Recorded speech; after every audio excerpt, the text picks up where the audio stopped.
Welcome to the ID10T podcast number 1123. 1123? That's my birthday. Yay! November 23rd. Has nothing to do with the number of this episode, though. I was just making an off-the-cuff connection, thinking about my birthday this year. What am I going to do for my birthday this year? Maybe I should think about it not in the intro, and let's get to this episode. First, let's talk about you, the ID10T community, events at ID10T.com. Like Andrew, who writes, I just wanted to share with you a thing my brother made. He wrote a book called Grim Fate. Oh, that sounds awesome. Grim Fate seems to be a supernatural thriller, and it follows the paranormal investigations of a character named Marcus Grimm. Grim Fate can be found on Amazon and has been well received by everyone who has read it so far. Well, that's fantastic. Thank you for sharing, Andrew. And please tell your brother congratulations for making a thing. And then how nice of you to promote the thing. To anyone else who wants to promote the thing, events at ID10T.com would be the email for that. This episode is Lisa Edelstein, who's so awesome. She, of course, I mean, if you ever watched the show House, which I imagine, I feel like if you listen to this podcast, House was probably in your wheelhouse. She, of course, played Dr. Lisa Cuddy, and I got to meet her a couple years back. She came on to Talking Dead because she watches Walking Dead, and she's so rad. Oh my God. So unbelievably talented. I mean, a writer and a director and an actor and an artist. And she said so many inspirational things on this podcast, just in terms of, you know, figuring out who you are and finding things that are meaningful to you and just doing things that I listened back and I took some notes because, again, a lot of these podcasts are I would say all the podcasts are kind of personal studies for me to just sort of learn from really cool people. And so I thoroughly enjoyed this conversation. Thank you so much, Lisa Edelstein. Lisa is on season 3 of the Kominsky Method, which is out now on Netflix. And she also was on a part of the season for Fox's 911 Lone Star, which is normally Monday nights at 9 p.m. Her episodes might have aired, and if they did, then just stream it, because that's what we do now. You know, when I was growing up, if you missed a thing, you just never saw it again. All right, I'm exaggerating a little bit. I did grow up in the time of cable and VCRs, but still, it is amazing that anything that we could want to see is pretty much at our fingertips. So you can watch Lisa on 911 Lone Star streaming. And that's it. Here it is, the episode number 1123 with Lisa Edelstein as we roll the thing. Initiating ID10T protocol.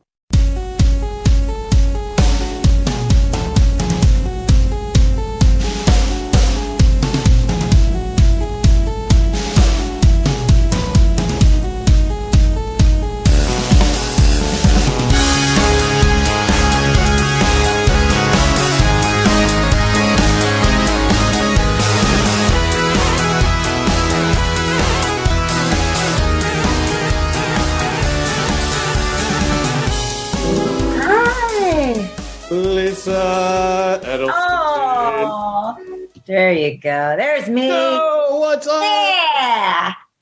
Rock and roll. What a great, oh my God, what a nice background. You got some cool art. You got there's like a pool in the background there. My home. That's my good. house. Our homes. You mean our workplaces now? Yeah.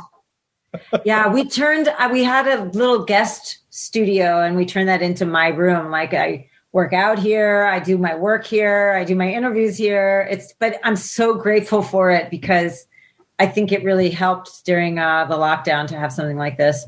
Absolutely. I really think it's so easy to basically just shut yourself. Like when the world said, okay, stay home, shut down, it's all this. I feel like the emerging I know some people are like, I can't fucking wait. I'm going to concerts. I'm going everywhere. No. And I think a lot of people are going to be like, we'll have to really make the effort to reactivate to just being a part of society again.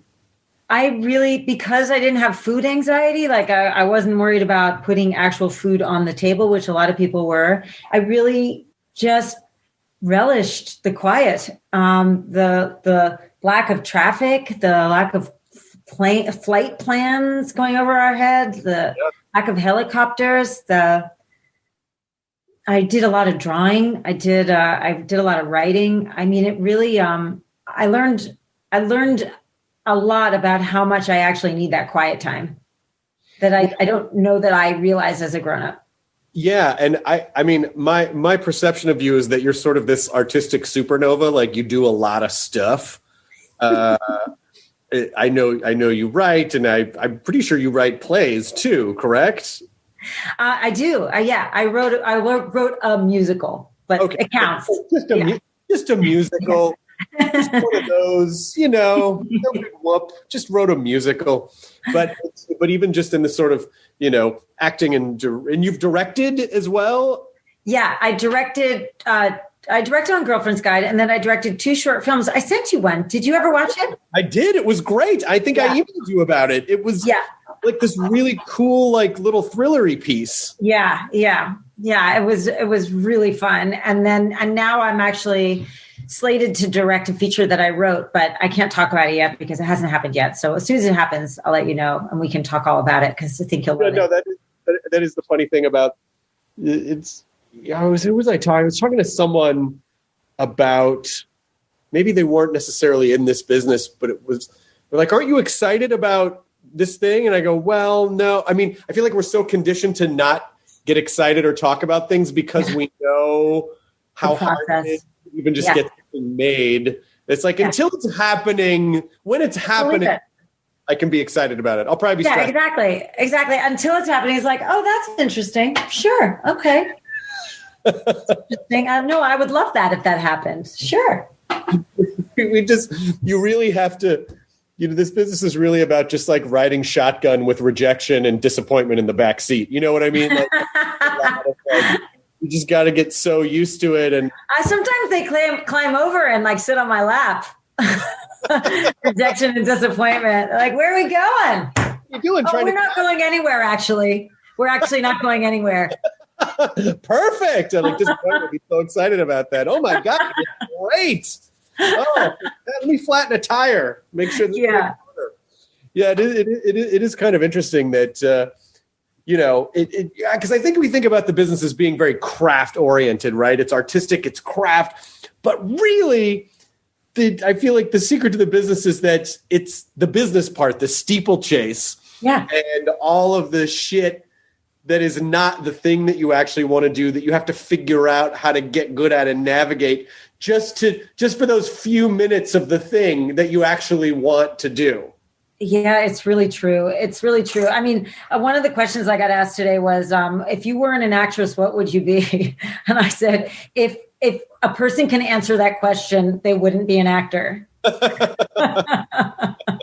Because it's everything. And like it's not like, oh, it's everything I love, but which it is, but it's also like it takes so much of you to participate in this business, no matter what angle you are coming at it creatively. It is a whole life that you are in, and there is no getting out of it. And there's you can't do it halfway. I know, but this is a real opportunity for you to improv just a every time, just a different ridiculous, answer. Like a lot of times when my wife Lydia and I are, we'll watch movies in our bedroom, and then if I get up to go to the bathroom, someone should go, "Where are you going?" And I just improvise like stupid, like I'm going to go to Reno and open an alpaca farm. Like it's just dumb, because like where else would I be going at 10 o'clock at night? I'm probably just going to the bathroom. And so I just riff these stupid, and every time she's just like, fine, it's it would be an excellent opportunity for you to, I think I'm going to. You're right. I know I should be more creative about it. I get a little too earnest in interviews. And I want to tell the truth. They ask me like who I want to have dinner with. The one thing I don't like about a lot of these interviews is when they try to throw like surprise, clever questions at you that you would answer so much better if you had a minute to think about them. Like, actually, I would just be a much more interesting and compelling answer. So the last one was, who would you have dinner with? And the truth is, it's like, I want to have dinner with a person who is so smart they could actually explain things to me. Like what an interesting dinner that would be if you could understand. Yeah, but the problem is anyone who claims that would be lying. So how do you find... True. It's true. But I want to understand time. I want to understand, like, okay, time is not linear. What does that really mean? Yeah. What does it really mean? What is gravity? What is gravity? Like, but there's a lot of those concepts that I don't even think on a real fundamental level, they can sort of explain the results of some of those processes, but not necessarily exact. Like, I still think we're not 100% sure what mass is. You know what I mean? Right. So it's like, how do you, and it is just that search for, it's just that constant search for. I know. And it's really interesting. Like, where are we at now? Like, how the boss, what was it? The boss Higgins, the what? The Higgs boson? The Higgs boson. Yes. Like the space between things that are so small, like what we get smaller and smaller and we still can't find the smallest. Yeah. The same way we get larger and larger and we can't possibly even conceive of the expanse.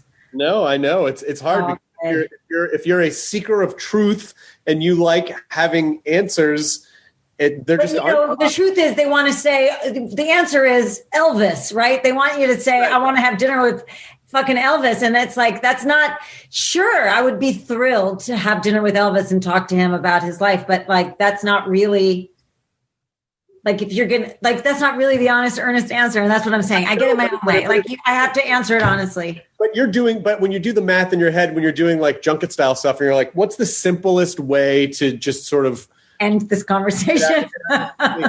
There's a guy named BJ Novak who's a writer, comedian, great guy, worked in the office, and he had a great joke about if I could have dinner with someone alive or dead, if I could have dinner with anyone alive or dead, I would choose alive. Like it was just a great like 2-line joke, you know, just one of those simple like I was right there the whole time.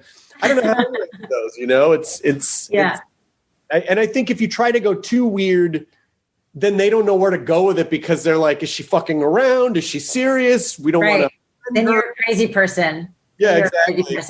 Exactly. Because I feel like a lot of actors are like, a lot of people are really funny. Like you're really funny in the context of like a junket interview, though. The context does not necessarily provide you the runway for the interviewer and the audience to know like, oh, they're just fucking around. Like they're just having fun. Or they, I think there's a certain kind of funny that comes with like one-liners. People who are just really good at snappy one-liners. Like they're in the moment and they can come up with a snappy one-liner. And I don't do that. Like I can tell you a long rambling story that's hilarious if you trigger a memory in me and it comes up, but it's not going to work in that environment. So then that becomes a problem. And then I just look like a person who can't complete a sentence. I mean, there's no easy way to do these kinds of things because you have 5 minutes. You know what it is? That stuff feels like a pop quiz. It just sort of feels like they're trying to trick you. It's like an SAT. Like you have to, it's better if you answer than not answer, like on the SATs. Yes, at least take a shot at it. Take a shot at it because you're going to get a mark against you if you get it wrong. So you might as well answer. Yeah, but then the other side of it is that if you do take a big swing, like let's say at an interview, we're like, well, I'm going to go to Reno and open an alpaca farm. Then all of a sudden it becomes this weird story like Lisa Edelstein's obsession with alpacas. And Edelstein wants to torture alpacas. Not a real. That was so ridiculous. How could you think that was a real thing? It was so ridiculous. Come on. And so you're the bulk of the press that you're doing right now is for Kominsky Method, right? Yeah, exactly. I mean, you had such a great career, not just creatively because of all the different things that you do, but you've also been on a lot of really cool shit. I mean, I think the first time you did Talking Dead and we talked, I think I probably exposed my house fandom to you. Yes, you did. That's right. Without trying to go too over the top because, you know, but it was. That show has a lot of lovers. It does. It does. It makes each one feel like they're the only one. Like, well, you know, like there's when you're sitting around or if you're stressed or whatever in your house or you don't know what to do, there's nothing like a really good, clever procedural show, just like a good where the characters are strong and it's cheeky but fun and but serious, and then there's this mystery that at the end of 42 minutes running time is probably going to get solved, So it just there's something that's so comforting to our primitive brains that just likes to see things just wrap up. Yeah, it's true. It's true. Take you on an emotional journey and give you somewhere to land at the end. Do you have a preference as a performer between like self-contained story or like longer arc? Does it change how you approach anything? Is that a dumb question? No, it's not a dumb question. There's not a lot of self-contained stories anymore. I mean, I guess sitcoms were always sort of self-contained. But nowadays, I think people are used to streaming and they're used to binging, so they need a through line. So even with House, there were cases, but I really wasn't involved in a lot of the cases. So my story was a through line story, which was my relationship with House and my relationship with the hospital. Right. I love that because I think that mimics life more. And it's a easier turn to take. When you're a guest star, you always have to do those sharp turns. So you're a guest star in anything. You're there for a reason, and that reason is to take the main character through this story, and that story needs to end at the end of the episode. And so you get these like I did an arc. It was after Ally McBeal. It was a lawyer show, not the practice, but what did you? I couldn't hear you. Boston Legal, and that was starring what's his name? Better. Yes. So I'm playing his love interest. Now, I had played a trans woman on Ally McBeal, which was a really wonderful experience that would never happen today. But in those days, it was great to have a trans character, even though a female was playing it. Then they asked me to do this role, and this role was to play a woman who could not speak. She could speak. She was terrified to speak. So she frequently spoke in as few words as possible. And she was having this romance with the main character. But to finish the storyline a few episodes later, she had to explain everything that had happened. So suddenly I've been playing this person who doesn't talk. And now I've got 3 paragraphs to explain the entire storyline. And that's the kind of stuff that I find to be incredibly challenging to do. You see it on Law and Order all the time, these wonderful actors, and all of a sudden they're doing a monologue of why they did it. Oh my God, yeah. It's the worst. I hate doing those. Yeah, I can't remember who else I was talking to about this very thing about you cannot underestimate the challenge of a 1 episode arc guest star on any of these shows, because listen, not that it's not hard work, but if you're if you're Jack McCoy, or if you're one of the cops or whatever, your character, you know how they're going to react to stuff. They just sort of come in and go, objection, Your Honor, circumstantial. And then they go, oh, sustained, but to have that person that has to completely convey their entire character in, and I did one once on CSI.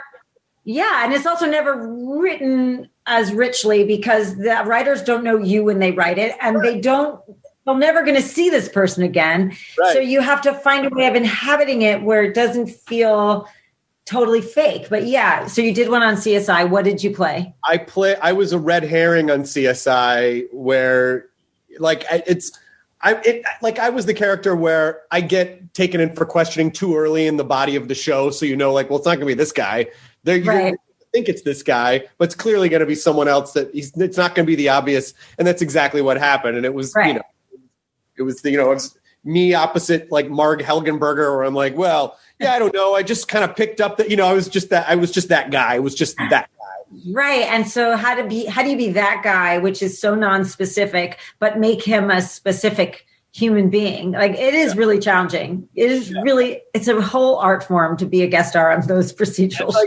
The character, he's probably not the best person in the world, but he probably didn't commit the murder. It's probably not capable of that. He'll probably lift your wallet or something, but he didn't kill anybody. Right. So, exactly. it's one of those, but yeah. And that's where I kind of wonder where if where theater comes into play, where it's just like where you're really inhabiting these really rich characters, and you have to learn very quickly how to create a fully formed character within the tapestry of an ensemble cast, and still manage to. But theater is different because theater, you go on the same journey every night. Every time you do the play, you go on the same journey, but the journey's never the same. So I think what's interesting about theater is how it changes, and allowing for that breath of life every night, even though you've done this over and over and over again. It's fascinating because it's mind bending, because so much more can happen when you think you have it and you think you know it. Something will surprise you along the way. And for actors, that moment of surprise, when you are surprised by your own reaction to something in the middle of a fictional piece of material, it's like the most euphoric state you could be in. It's happened to me at auditions. It's happened to me at auditions for parts I didn't even get because I wasn't right for them. But like that moment where something real happened, something genuine happened, and the whole room felt it is thrilling. It's absolutely thrilling. And I think theater gives you an opportunity in a way that you don't have on film and television because you're breaking it up so much. That is really unique. Have you directed theater before? No. That to me feels like because when you're directing film and television, you're not just directing the story and the performance, but you're also directing what people are seeing. But when you're directing a play, people can be focused on anything. So you're kind of what's interesting. It's interesting to say that because I just did a play that was on Zoom. That was through the Steppenwolf Company for a fundraiser for the Actors Fund, which is this amazing organization that does great work. The director, this woman, Anna Shapiro, we were talking about how do you do a Zoom play? How is it even interesting to watch? And she said, as a theater director, your job is to make people think they're looking at something because they just happen to see it, but you're actually directing them to see it. So it's like a magician. It's a magician. It's a magic trick. You're pulling things forward and back in a different way than you do on film. On film, you cut to that. But I thought that's really interesting, and it's funny that you put it that way. It's just like a magician. You're sort of kind of making people think it was their idea to focus on that. But you are pulling their attention. Oh, that's so cool. Yeah. Isn't that beautiful? I love that. Do you like directing? Directing film, television? You said you're going to direct a movie, but do you like the process of it?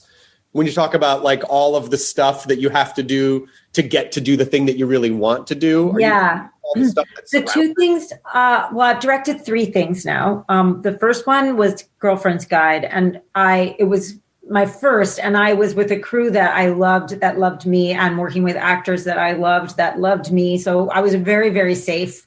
And so what I felt there was more just about the organization that it takes and the multitasking that it takes, and understanding that, this is who I am. Like, I am the multitasker. I actually have an answer to all your questions, even if it's the wrong answer, but I have one.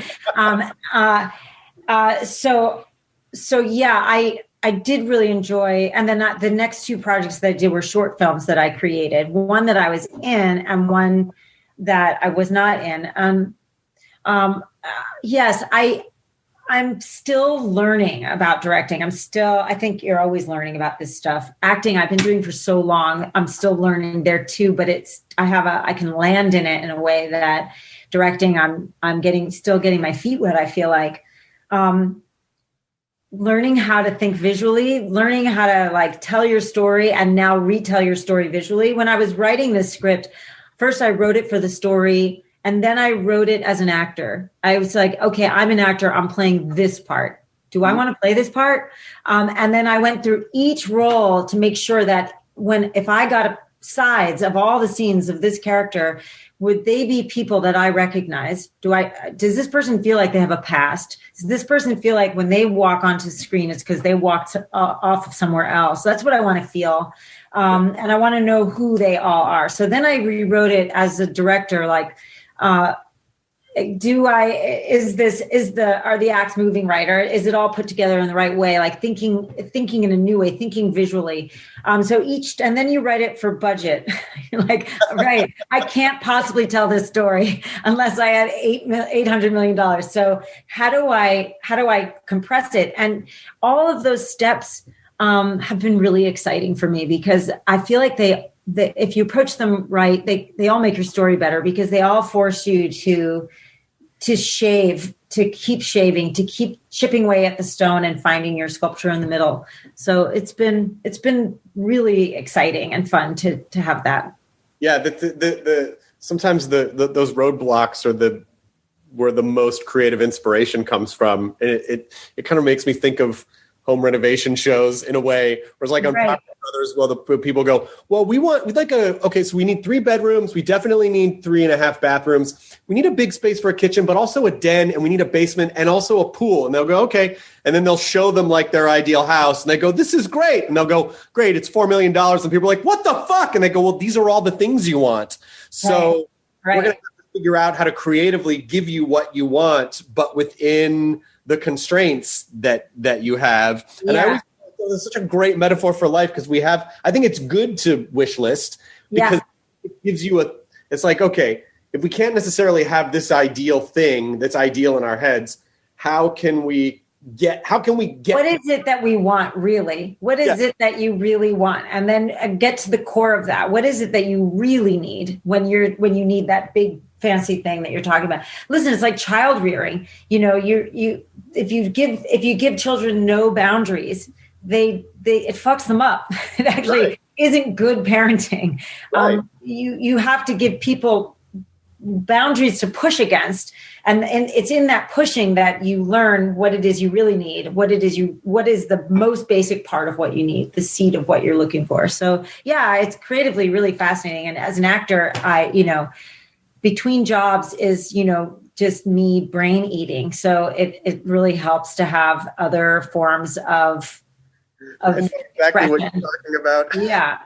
I mean, it takes like 5 minutes, and it's a wrap. And then like 5 minutes later, it's like, you'll never work again. Why did you I hope you had fun. That was your last, your luck just ran out. I hope you enjoyed it. They're all going to see. They're all going to find out. Why would you who will ever hire you again? And then it's like, hey, Lisa, do you want to go play? Oh, yeah, sure, great. Oh my God. I think there's a healthy balance. It's like, you don't want too much of that, but a little bit of that, I think is good, because it sort of keeps you appreciative and it keeps you motivated, as opposed to, like you never want to come from a place where you expect it, because then it's, I don't know, maybe it's not as exciting, or it comes from a different place in you. And so what you bring to it is different. I don't know. I've never had that experience. I mean, very few people that I've ever talked to have ever said like, oh yeah, I feel totally entitled, adjusted all the time. But it's so interesting because, even if you are somebody who has had massive success that like the kind I've never seen, where it's like you are scheduled 5 jobs in a row, like, your next 5 jobs, it's going to go away. Like, it's going to change because everything changes always. And so, learning how to, like, when I was a teenager, I got really famous for no reason in New York in the club scene. And it was terrifying because it was fame for no reason, right? So it actually was something I had to recover from, rather than something that I could really enjoy. That's so interesting. And this was in a pre-social media era. Right. So it was an interesting experience of celebrity because it was pure celebrity and nothing else, right? Nothing to back it up. Then when I actually started working, I wrote my musical, I did that. And I got that musical, I got it produced because I had this bout of celebrity that made them interested enough to at least give me an opportunity. And that opportunity turned into a full production. then I had a show on MTV, which I hated. And I was embarrassed by. I called it 4 hours a day, 5 days a week of national humiliation. So now I'm famous for something I'm embarrassed about. So my second bout of celebrity is also like this kind of negative experience where like people are recognizing me and I'm thinking I'm like embarrassed when they recognize me, like, oh God, they know I'm that person that's on that show. But at the same time, I started to expect to be recognized. And it was I could observe it in myself because I wasn't attached to it. Right. So I was like, wow, like the little kid walks by and goes, like, because I'm wearing a bright colored shirt. And then you think, kid knows who I am. And then you realize I'm a monster. That's a 3-year-old. They like my pink shirt. Oh my God, go home. You need to get some sleep, whatever. So by the time you get to being on House, which was like this mega hit at the time, biggest show in the world, people chasing us down the street, like really bizarre experience of celebrity, but at least for something I was proud of. At that point, I was like, right, there are things about this experience that are really interesting and fun. I can, designers want me to wear their clothes, or people that I respect me, or suddenly when you're that well known, you're like funnier and prettier and more interesting than you ever were like 5 minutes before, even though you're exactly the same. And the thing is, you know that it's because of my experiences previously. I was like, and this too will pass. So enjoy this experience for the things that are enjoyable, because there are also things that are not enjoyable, like stalkers and bad press and whatever, we all know it if we've been in the public eye. But that it will also change again. And so learning how to separate your identity from the identity that is put upon you by the outside world is kind of vital to your survival. Wow, that is so beautifully and eloquently put, because and it certainly applies to anything, particularly this business, but also particularly, people in general, now that everyone has a kind of fame because of social media, or the potential for recognition and fame very quickly because of social media. Yeah, and those people, they monetize it, which is and also a system that not only that incentivizes and kind of exploits the idea of outside worth. In other words, the amount of hearts or likes you get for something, it's incentivized in our culture.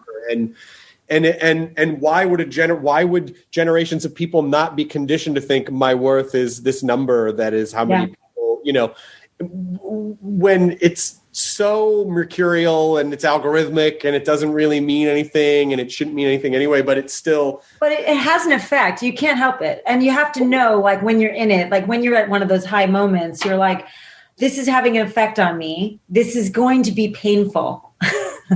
Yeah. It's going to hurt. It's either going to hurt because it'll be ripped away, or it'll be hurt because it'll fade away. It's like this weird relationship with it where you have to allow for that to just be what it is and not make it why you're there. Not make it the reason for being there, to really focus on the work that you're doing and make that what you love. Also, because it could be it could be potentially really stressful for the people who achieve that, because then they don't want to lose it, and then it's like, how do I maintain, or sort of like, excuse me, what you were saying, finding yourself in the midst of this celebrity storm that you said was just sort of random, based on not anything of substance, and so, which I still don't know what that. I do want to ask you about it, but if you feel like talking about it, but just that idea of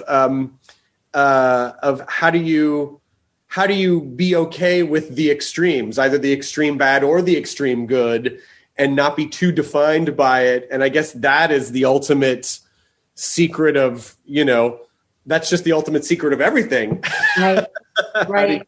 How do you be an observer, like you said, an observer to your thoughts and experiences, rather than being sort of dragged around by them emotionally? Well, I think what I'm saying is that you can't escape the reaction you're going to have.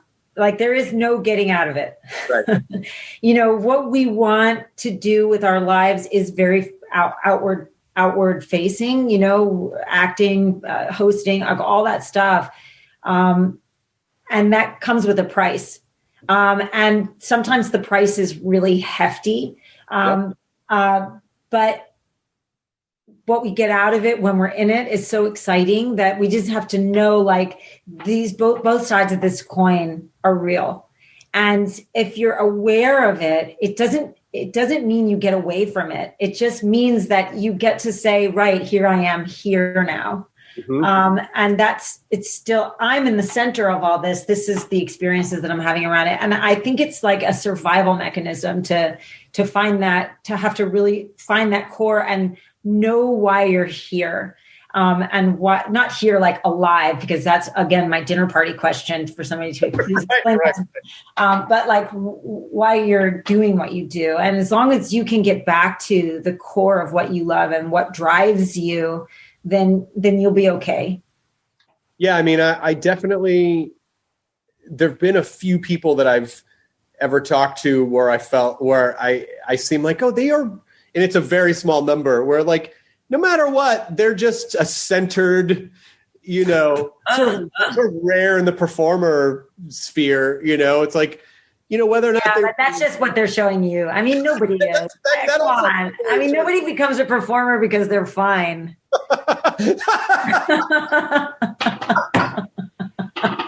That's like the quote of the program. Nobody becomes a performer because they're fine. I was like, my parents just moved here and they downsized. And so I got all these photographs and like, my dad literally like handed me like 3,000 photographs. So I was like, I am going to organize these photographs and I'm going to get rid of stuff we don't need. So I was getting rid of anything that didn't have somebody in the immediate family in it. Yeah.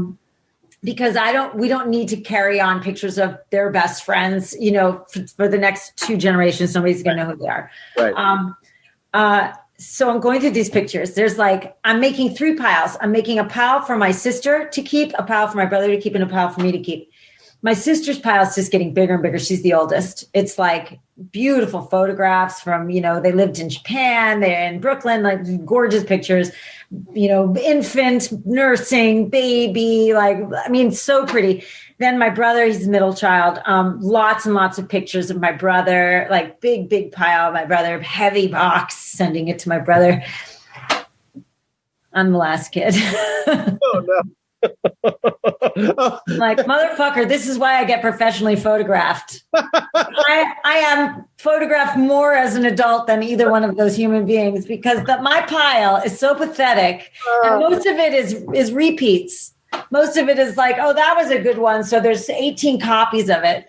So by the 3rd child, the parents are like, you know what? Exhausted. They're exhausted. It's not cute anymore. It's like, yes, she's a fucking baby. Like, you know, like they throw up on themselves. Okay. Yeah. Yeah. Okay. It's adorable. Oh, great. She's talking. What does she have to say? Oh, another opinion. Oh, she just chewed gum for the first. It's fine. We're all gonna be fine. Yeah. I do, you know, start talking about pictures though now where we have infinite, like, we have infinite storage, infinite number of shots.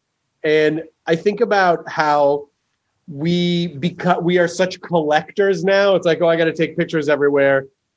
How often do you ever sit down and scroll back and go, oh, 2011, look at that. Oh, what was, you know, like never, it's very rare. I think that's why iPhotos does that memory thing, just so that you want to take pictures. Yeah. Okay, great. I don't have time right now. Yeah. That's so funny though. That's so funny. But you were able to preserve whatever was left for the Edelstein Museum. Yeah, it's the Edelstein Museum. There are some really amazing pictures of my parents when they were young. Like, I've got their childhood photos, and it's like I found a picture of a soldier with a little note to my mother in the back. Well, I was like, excuse me. I sent him, and it says something like, "The absence makes the heart grow fonder." But she insists it was nothing. She insists. My dad gave me a book that he had where he actually listed the women he was interested in, including the numbers that he gave them from 1 to 10. Oh my God. My mother was a 7.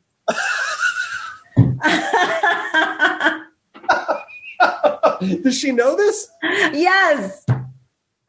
Yes. Are your parents funny? Yeah, they're very funny. They're very funny. They're dry humor. They're also, just old Jews, which comes with funny. And when you moved to New York, did you grow up in New York? I grew up in New Jersey and then I moved to New York. Yeah. And then you moved to New York, and then you found yourself in this weird. How does someone get famous in the club scene in New York at that time? So by the time I actually lived there, I was really curious about that world. And I met my friend, James St. James, who was James Clark at the time. And he had been obsessed. He was like a gay kid growing up in a really conservative environment. And he just wanted to explode out of the world he'd grown up in. And he had studied that scene, like read every episode, every issue of all the magazines about that world. This is like the downtown club scene, like kind of the tail end of the Warhol world, the Mud Club, and just not studio, the opposite of studio. So when I met him, he was like, you got to go out with me. So we started going to clubs, and he had a whole plan. He was like, we're going to get everybody to know who we are in this scene, and then we can do whatever we want in life because we'll be famous.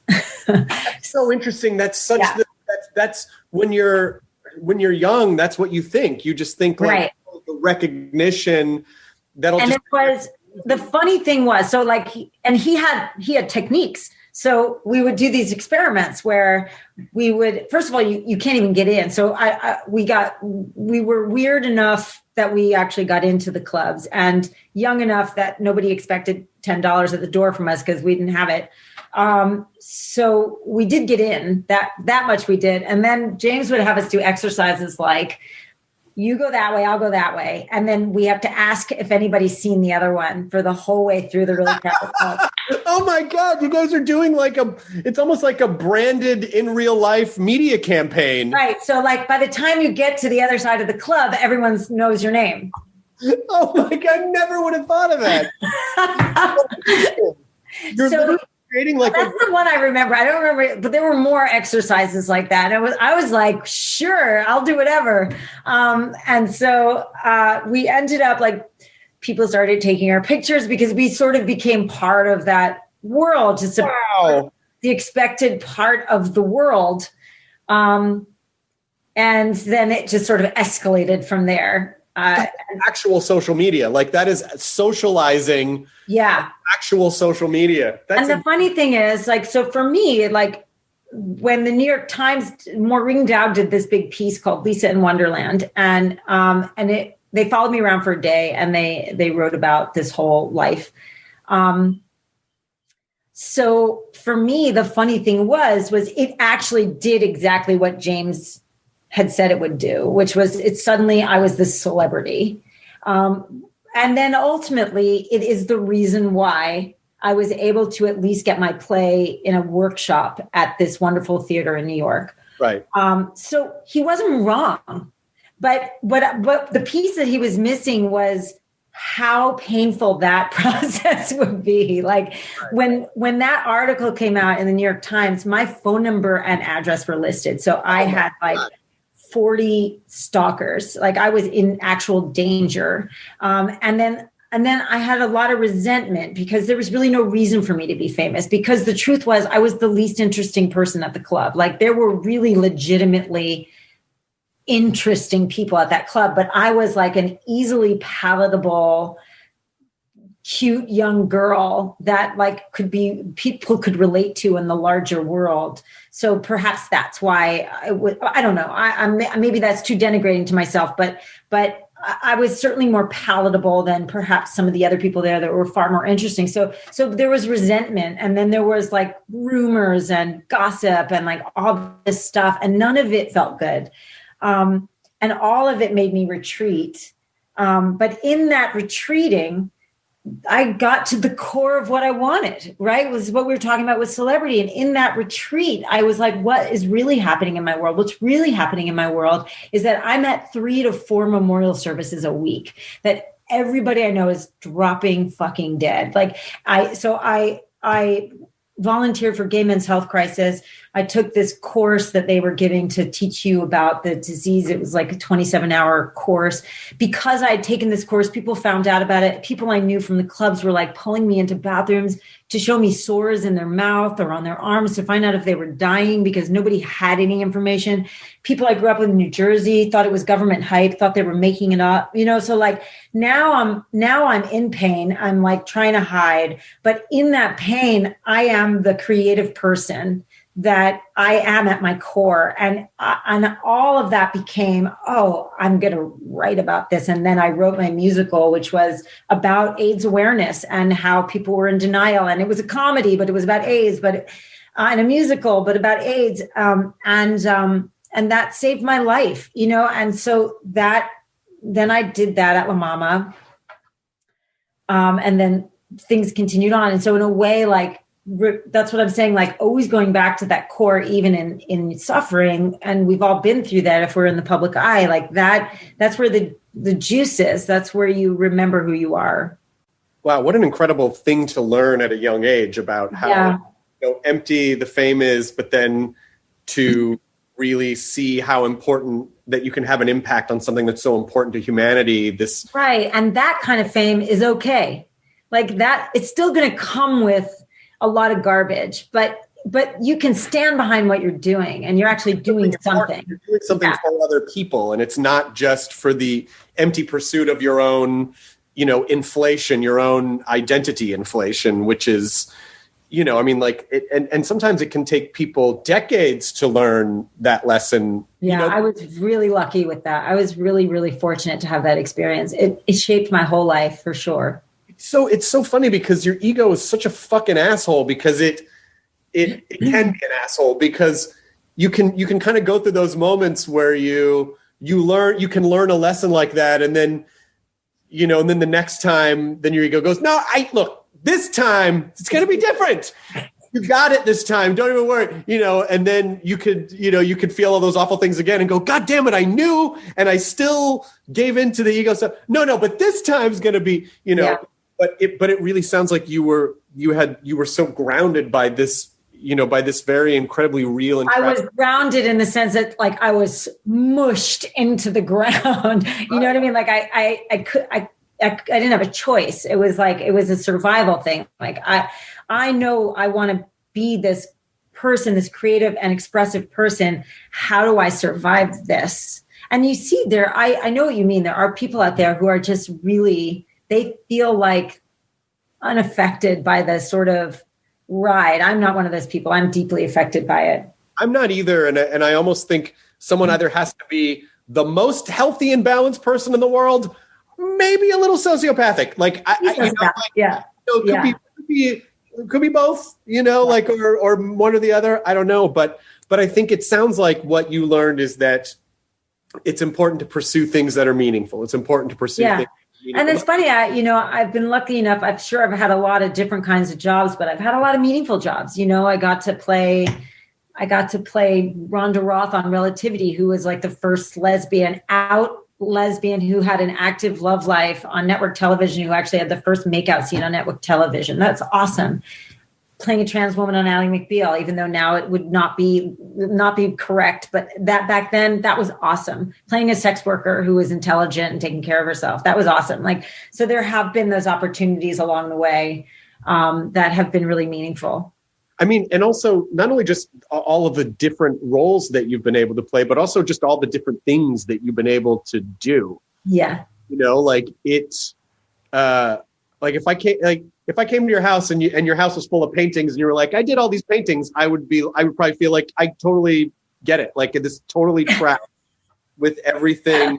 And so that's why I say, like, it seems like you're this sort of creative supernova, this artistic supernova, because it seems like, any way that you can try to kind of express things that you're feeling in different and creative and innovative ways seems to be appealing to you. You seem to be So I guess my question is for people who sort of, because I think the days of telling someone to just do one thing are Right. I think it was like sort of like our parents' generation idea, you know? Right.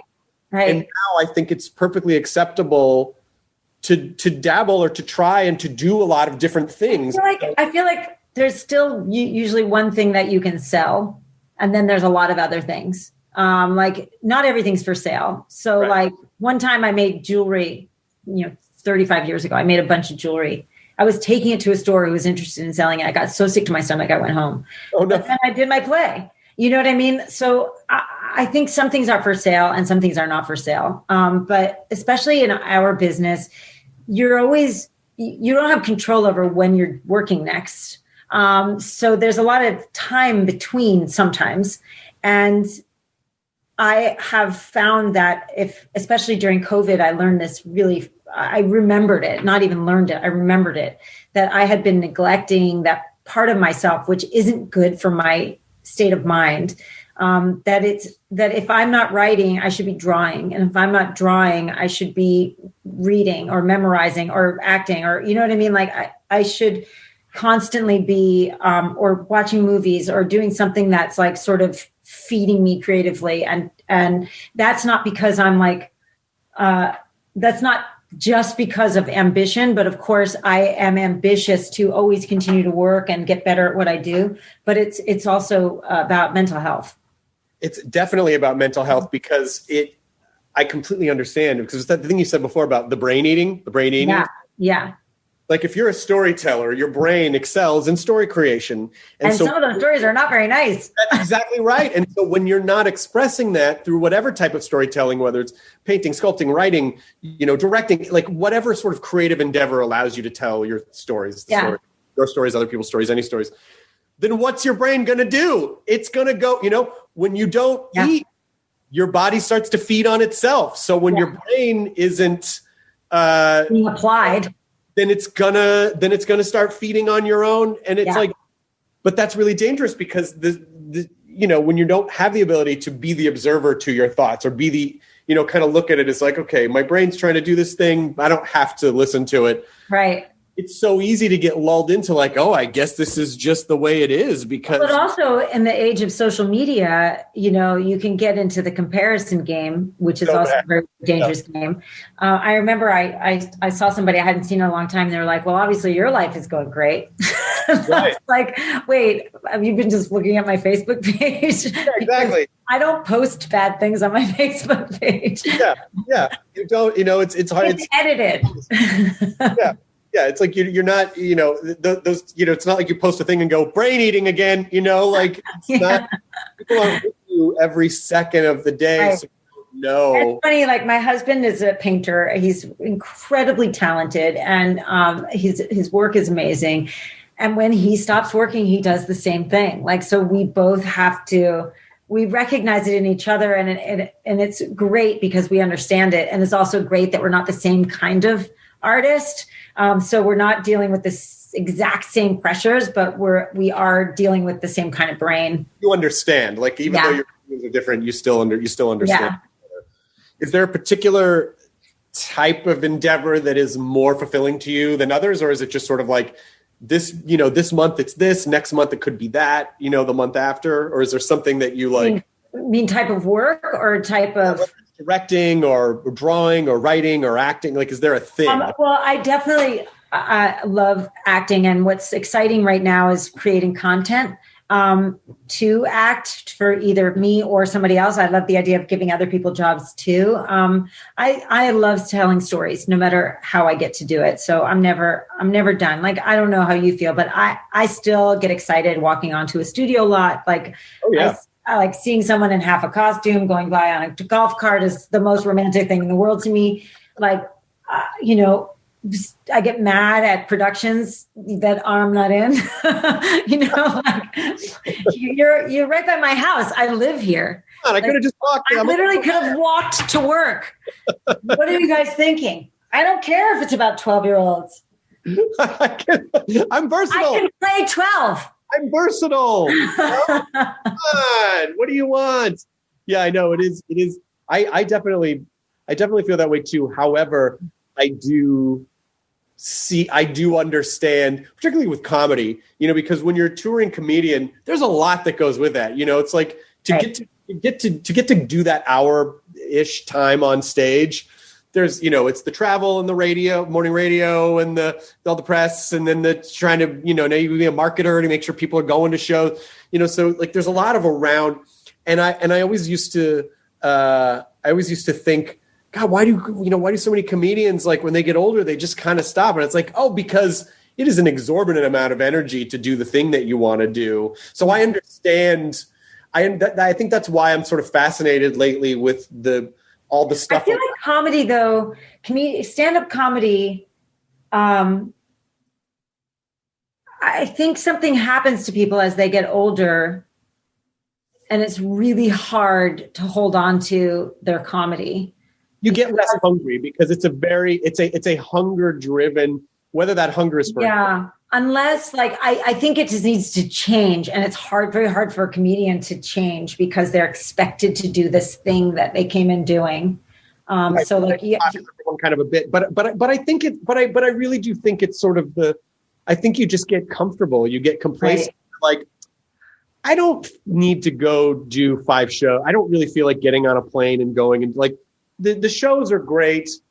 I mean, it even happens, but like one of the reasons why I actually don't perform in Los Angeles that often, because it's like, God, because you can't really do long sets. And it's like, am I going to get in my car and go find parking and wait an hour to do 15 minutes to then like get in and sit in traffic? And it's like 3 hours to do 15 minutes. And when you're a young comedian, of course, yes, the answer is yes. Yeah. Have to, and you're so driven to do it. But as you get older, you're just like, I don't like, if I'm doing the cost benefit analysis, I don't, but some people just need to be on stage every single day or they don't feel alive. And I'm just, I love performing, but I don't feel like if I'm not on stage, I don't exist. I just love it. So. But if you went a really long time without getting any attention in that way, you would start to feel that.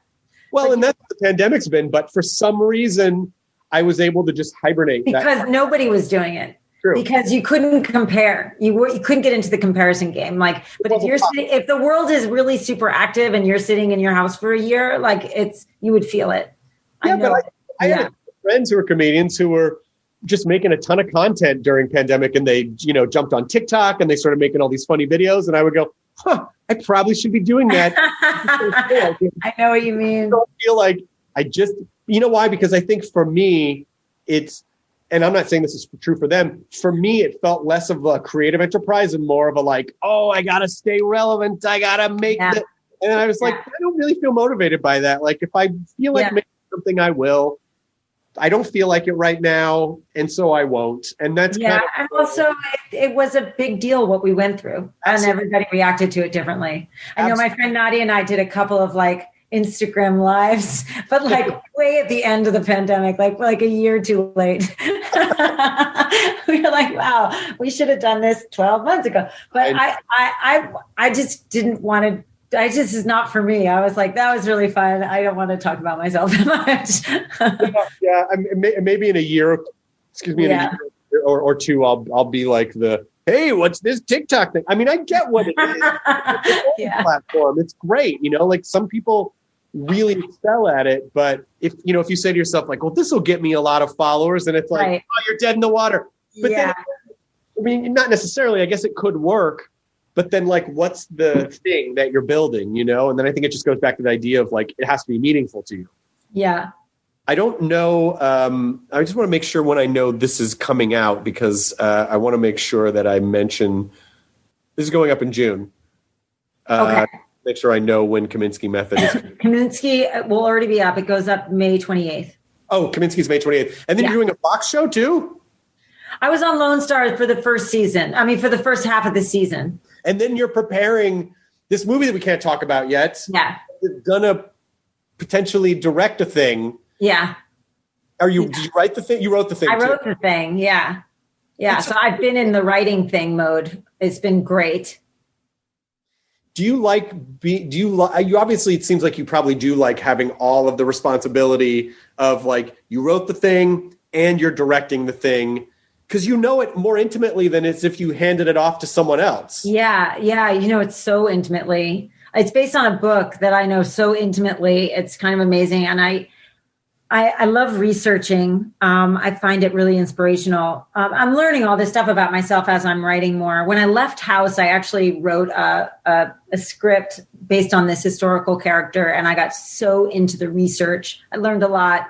I actually had too much of my research in the script, but it was so exciting to be able to organize my mind in that way. And I use this app called Scrivener when I'm just. Oh, I know. I've written on Scrivener. It's great. I love it so much. So I have like, even this book is like broken down into bits, like, so I can access my own research so easily.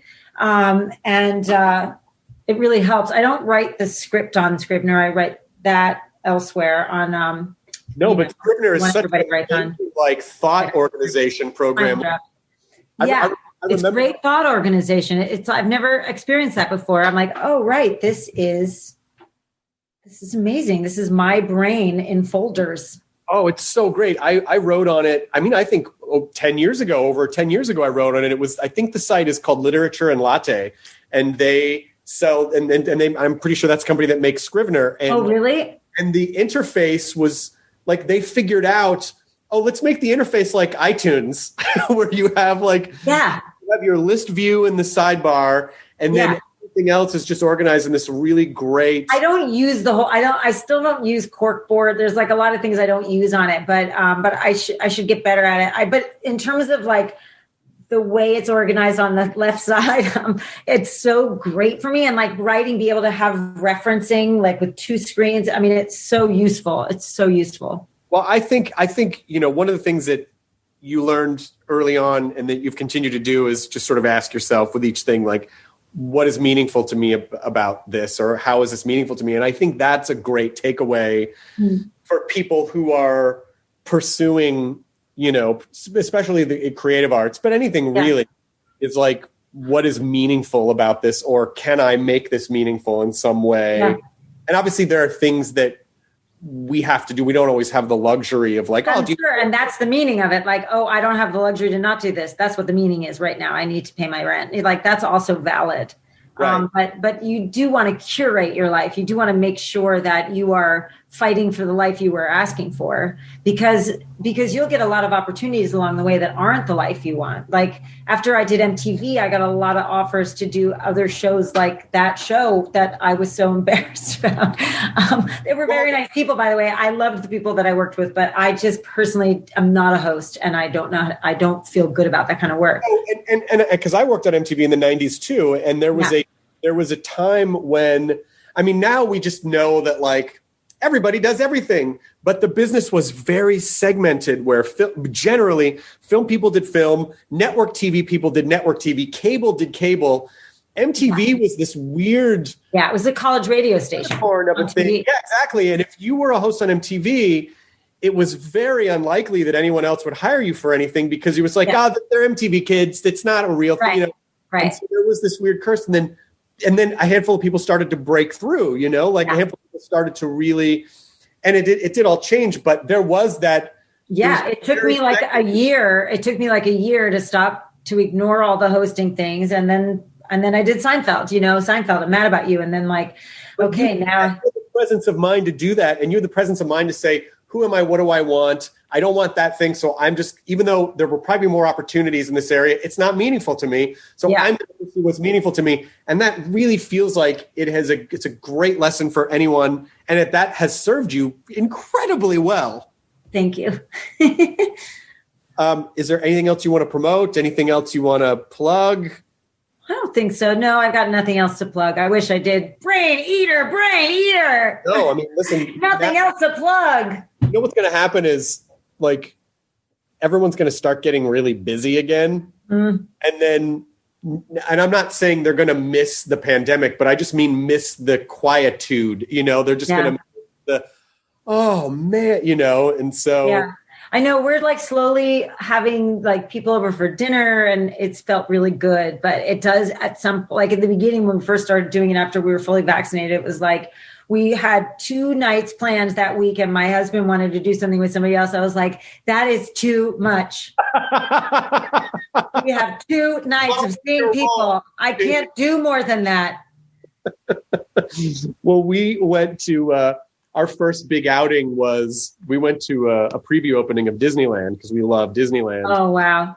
And my wife was like, we'd been vaccinated. We had been vaccinated like a month before. And my wife, I just assumed we wouldn't go. And she goes, why don't we go? It's, first of all, it's going to be the safest time ever because it's like the capacity is going to be really low and they're going to be really strict with the rules. And so I was like, holy shit. And it was such a great reintroduction into. Also, it's like Disney World, Disney introduction. Well, it was that is hilarious. Because it was sort of like, it was this thing that felt very normal for us before, but now was this like, oh my God, I didn't know if we were ever going to come back here, And I went into a Starbucks for the first time a couple days ago, and I'm like, oh my God, I guess I can go back into And so it's like, but it's important to kind of really make ourselves reacclimate because it's so easy to just go back in the shell and go, nope, not gonna do it. That's not entirely healthy. No, it's time to open it up again. But also things should have more meaning, like doing more of what means something to you and less of what's fluff. Fluff, yeah. It's finding the fluff. That's perfect. It's like what's disposable, what's the fluff. I mean, it's so funny to me that you just did this with all of your photos. Yeah. Where like, what is meaningful? Like that theme has been very much a through line in this conversation. And I really love it because it really helps distill and simplify, when you are making decisions about things, I guess the extreme version is the Marie Kondo spark joy thing. Like, does this thing, but the idea of like, what's meaningful? Is this thing meaningful to me? And maybe it's interesting about Marie Kondo because it's like, well, is joy the only meaning? Right. Sometimes it makes you sad, but it's because it's important to you. So what is the ultimate meaning? It can be anything that's meaningful to you. And maybe that's as we emerge from this, hopefully an important question that we ask as we try not to rush back to taking things for granted again, of just being able to go wherever we want and do whatever we want and be around all the people, where we get to say, it's sort of like when you're young and it's like, you'll just hang out with everybody because you just want to hang out with people. And then you get into your 30s and you're like, do my friends, like, who do I still vibe with? And then you get into your friends and you're like, okay, who, like, what's the kind of life that I want? Like, what do I really? I feel like in your early years, you hang out with everybody because you don't know yourself. And it's exciting to sort of reflect yourself off of a lot of different kinds of people. But then in your 30s, you're like, I don't like that kind of person, or they were mean to me that time. And so you do all this like sort of rejecting of people, getting rid of them, shedding people. And then in your 40s, you're like, well, hold on a second. That person was really funny. I actually was very entertained by this part of that person. I just don't like the way they handle this kind of situation. You start realizing, there's value to all kinds of people. They don't all have to be your best friends, but people can be in your life. And then now you're like, okay, I have 5 minutes. I've got 5 minutes of energy to socialize. Then I feel like, where do I spend it? Like if the 50s are all about, here I am, like me or don't, you know what I mean? Like I'm me, and this is yeah, exactly. I mean, the 50s, I think, are one of the most wonderful times in a person's life, and I think it's for a woman. It's like, okay, you stop getting your period. Hallelujah! Like you can't get pregnant. You are no longer on like this crazy hormonal cycle every month. You're finally like the you were before you started being attacked by hormones. And there's something really, and you're still young and you're like at the height of your business, whatever that is. Like you've been at it for 35 years. So you're like, this is the most powerful time in a woman's life. And of course, nobody writes about women in their 50s, but I'm going to, because it's like this, you're beautiful. You're still capable and able and energized and ready for the world. And you know a lot of shit. I think that's true for people in their 50s in general. You're the best, Lisa Edelstein. I had, when I first met you, when you came on the show, it was like, God, this person is so fucking cool. And I really, so many of the things you've said today are so inspiring. Like, I really do, this podcast thing isn't just a thing I do just cause. Like, it really is an exploration of humanity and how do we learn and how do we become better and how do we achieve but still maintain balance and mental health. And even just the takeaway of that simple question of like, is this meaningful to me? Yeah. It cuts all that other shit out of the way. And I'm just so appreciative of it. I really, really just want you to.